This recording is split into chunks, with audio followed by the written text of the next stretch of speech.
어제도 말씀을 드렸지만 지금 바벨론 포로 귀환 자들의 모습은 제2의 출애굽 사건이라고 불려질 만큼 출애굽 사건과 많이 유사하다는 사실을 우리가 발견하게 됩니다.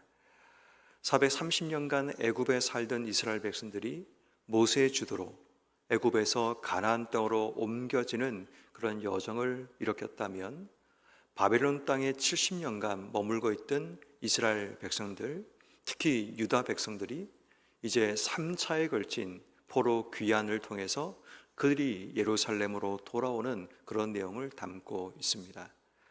출애굽 여정에서도 잡족이라 불려지는 이스라엘 자손들에게 속해 있지 않지만 그들과 함께 길을 떠났던 사람이 있던 것처럼, 오늘 성경 말씀을 보아도 느디님 사람이라는 그 당시에 허드렛 일을 하고 노예처럼 부려지던 그런 자들과, 특별히 오늘 성경 말씀 67절에 보면 노비가 737명이었다라는 이 말을 통해 노비로 살아가던 자, 이 노비는 어쩌면 유다 사람들의 노비로 그 바벨론 땅의 삶을 살던 자들이었을 수 있습니다.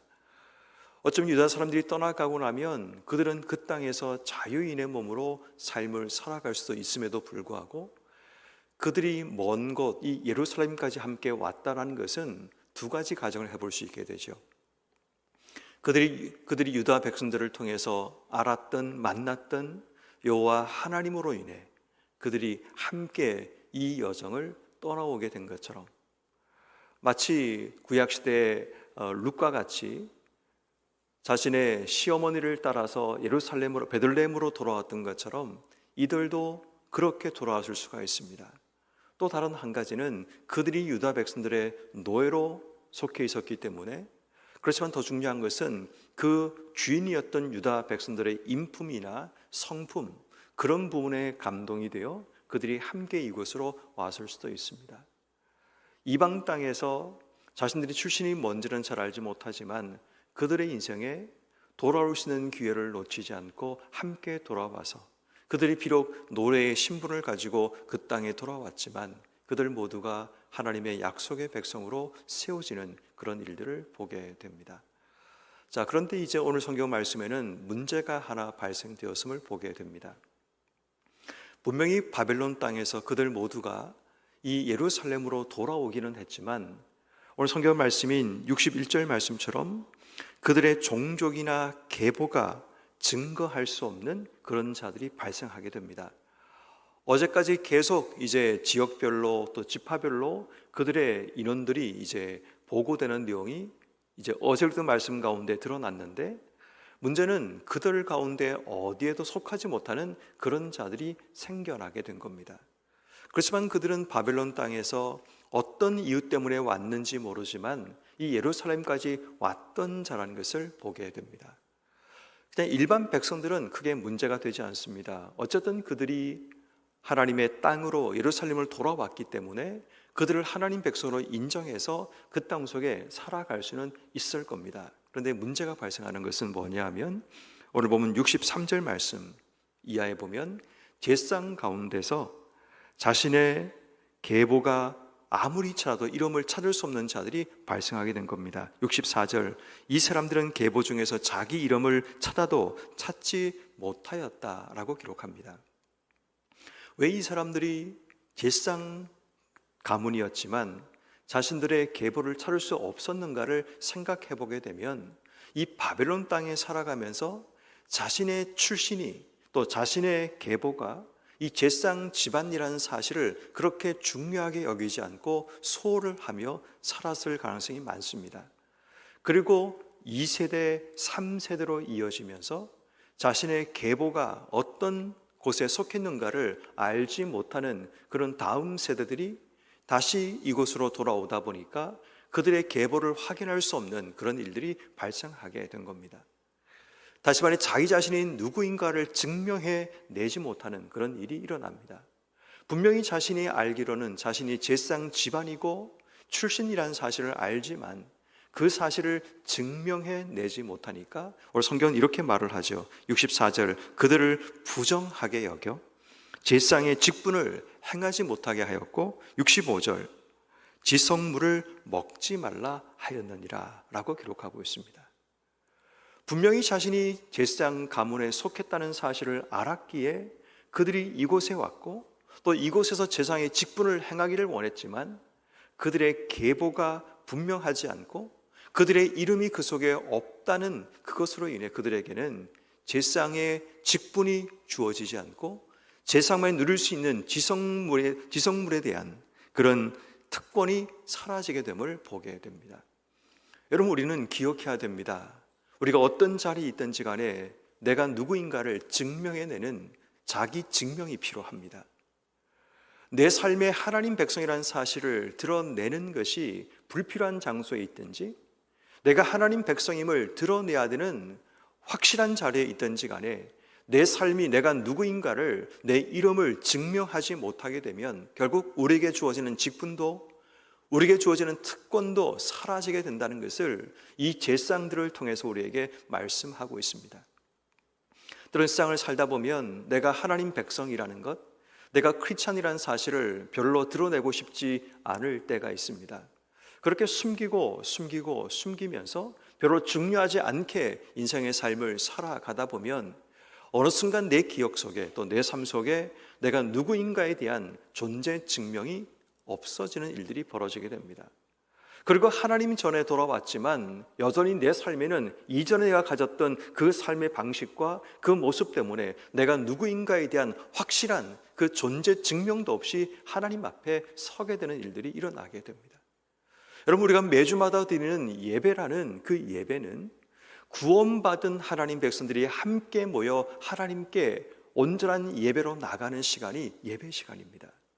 다시 말해 엄밀하게 말하자면 그 예배라는 것은 구원받은 자들이 구원받은 감격과 하나님의 은혜로 하나님을 노래하고 찬송하며 영광 돌리는 시간이 예배입니다. 그런데 문제는 자기의 온전한 정체성이 무너진 자들, 내가 정말 하나님의 구원받은 자라는 그 확신과 믿음이 무너진 자들이 드리고 있는 그 예배가 과연 하나님이 받으실 수 있을까에 대한 의구심을 던져보게 되는 겁니다.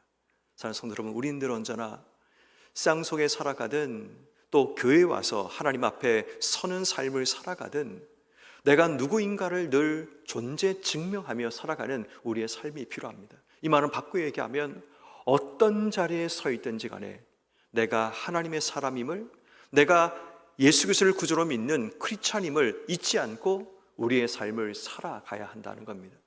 그렇게 우리의 삶이 쌓여지고 모여진 우리의 삶이 주일 하나님 앞에 와서 구원받은 우리의 삶이 쌍 속에 어떻게 구원받은 자로 살아갔는지 그 하나님의 은혜를 기억하며 우리가 이곳에서 예배할 때 예배 중에 임하시는 하나님의 영광과 임재를 우리가 경험하게 되는 겁니다.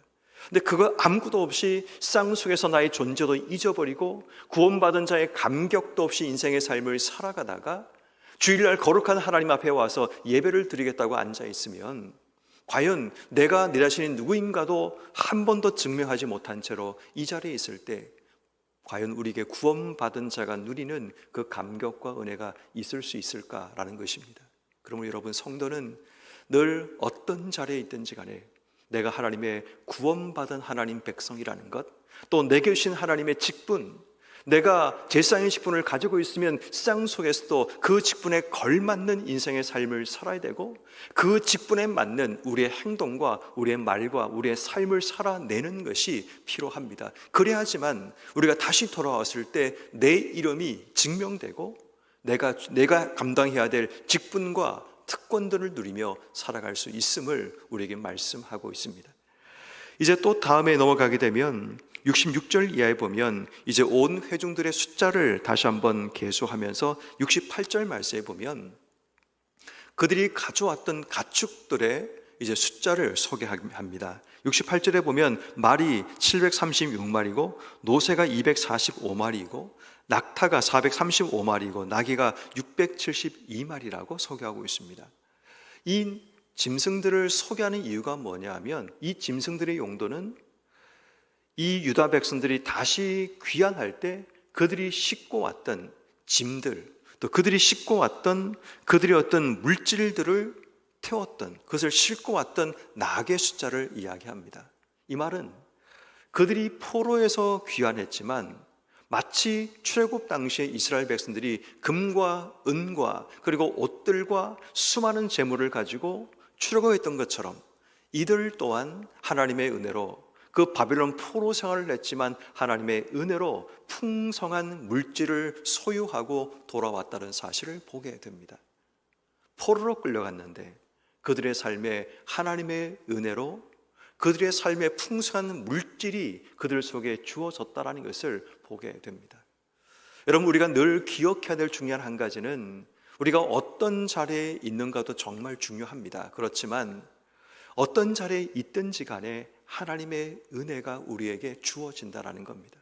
포로의 자리에 서 있을지라도 어쩌면 나라를 잃고 내가 살아가던 성과 모든 신앙을 빼앗긴 것처럼 느껴지는 그 암담하고 참혹한 삶의 자리에서 하나님은 여전히 그들의 인생 가운데 함께 하셔서 은혜를 더하셨다는 것의 증거가 바로 그들이 몰고 왔던 이 짐승들의 숫자를 통해 얼마나 하나님이 그들의 인생 가운데 많은 복을 주셨는가를 우리가 돌아보게 됩니다.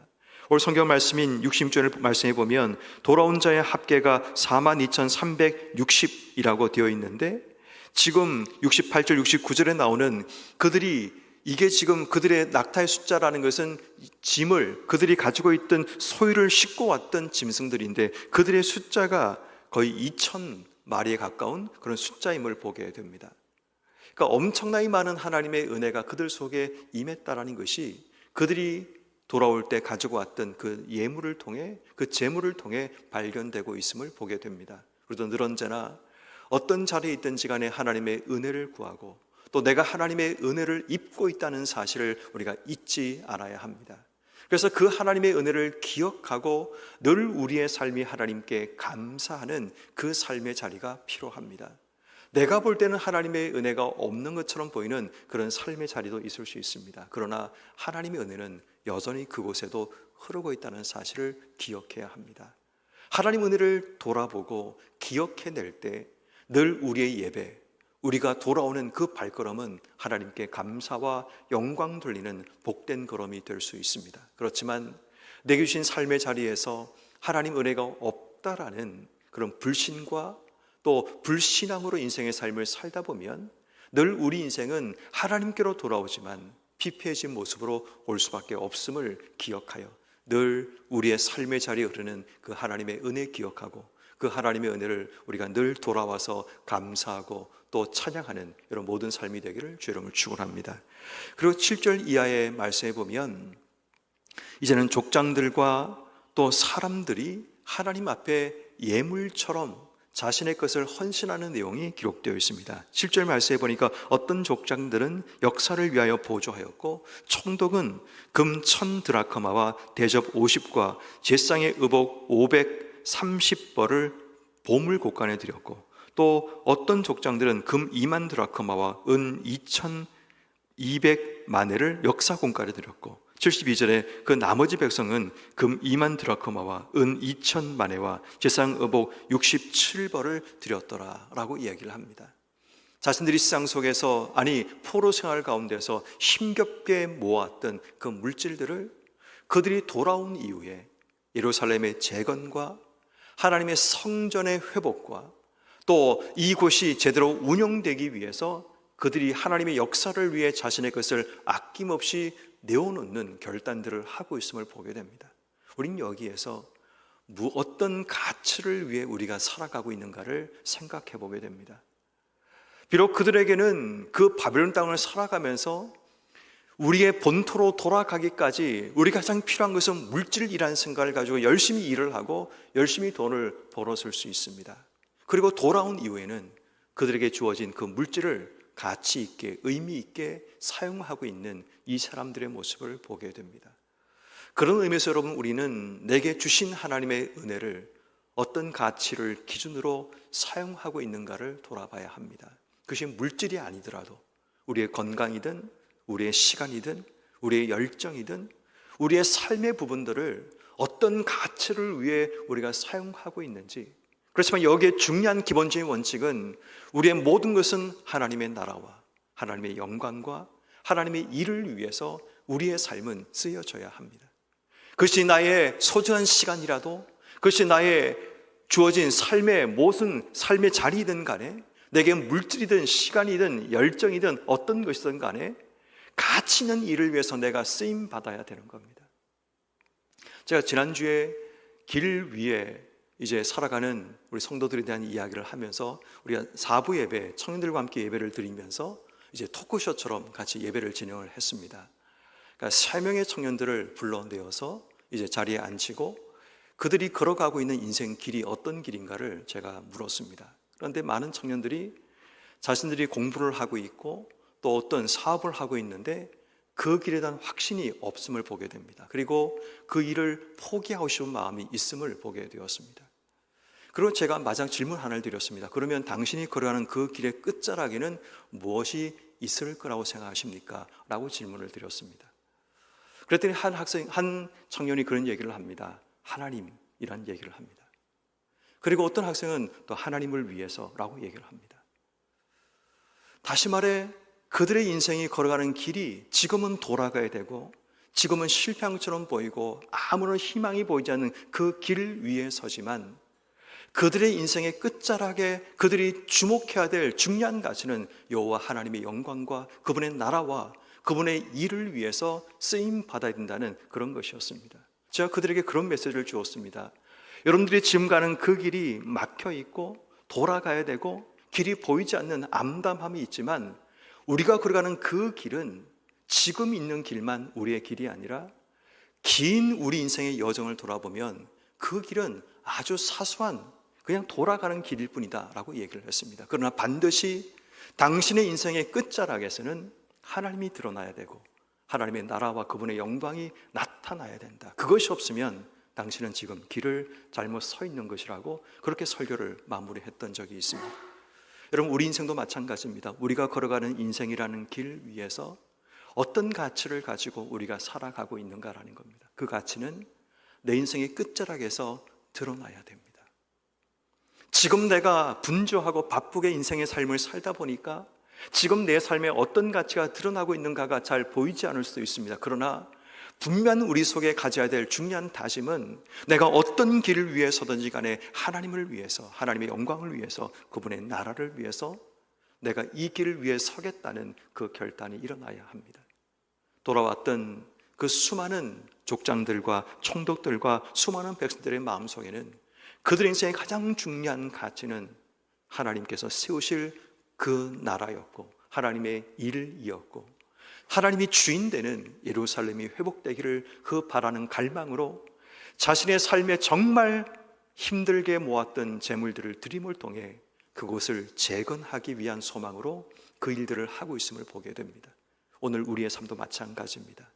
하나님, 여러분들을 어떤 자리에 세우든 간에 그것보다 중요한 것은 내 삶을 통해 하나님의 가치가 드러나고 있는지, 내 삶을 통해 하나님이 정말 내 삶의 자리에서 나타나고 있는가를 돌아보며 우리 인생의 꿈과 우리 인생의 끝자락에는 반드시 나를 통해 하나님의 영광이, 나를 통해 그분의 나라가, 나를 통해 하나님의 역사가 온전히 이루어지는 이런 모든 삶이 되기를 주의 이름으로 축원합니다.